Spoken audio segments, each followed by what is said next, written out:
Types of chemical reaction मधला चौथा प्रकार तो म्हणजे डबल डिस्प्लेसमेंट रिॲक्शन. त्याला मराठीमध्ये म्हणलं जाते दुहेरी विस्थापन अभिक्रिया म्हणलं जाते.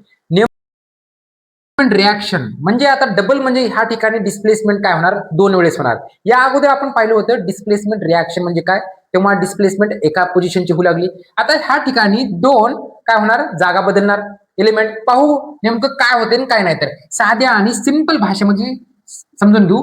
ए B plus C D it gives, तर पाय ह्या ठिकाणी हा ए बी सी आणि डी हे, आणि बी आणि सी काय होतात, एकत्र येतात, आणि सी काय होतात, एकत्र येतात. म्हणजे नेमकं काय होते पाय ह्या ठिकाणी सी बी असा एक काय होईल, कंपाऊंड तयार होईल. नंतर ए आणि डी असा एक काय होईल, कंपाऊंड तयार होईल.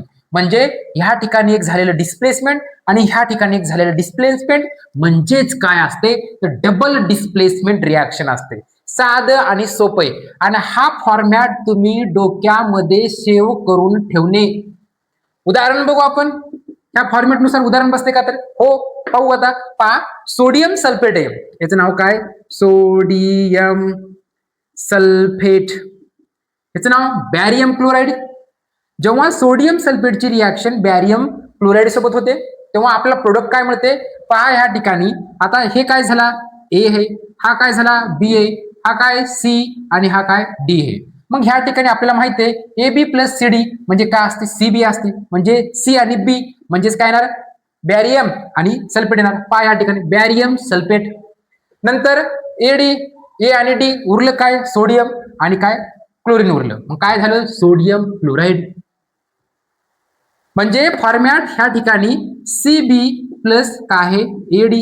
आणि ह्या ठिकाणी फॉर्मॅट बघा, A B plus C D म्हणजे ह्याला म्हणलं जाते, ह्या रिॲक्शनला म्हणायचं डबल डिस्प्लेसमेंट रिॲक्शन म्हणलं जाते. किती सोपं आहे, अत्यंत सोपं आणि साधं आहे. आपण काय करतो, त्याला पाठ करीत बसतो. नाही, हे लिहून काढावं लागते. लिहून लिहून लिहून म्हणजे सराव करून करून ह्या गोष्टी लक्षात राहत असतात. ओके, ह्या ठिकाणी आपण थांबू.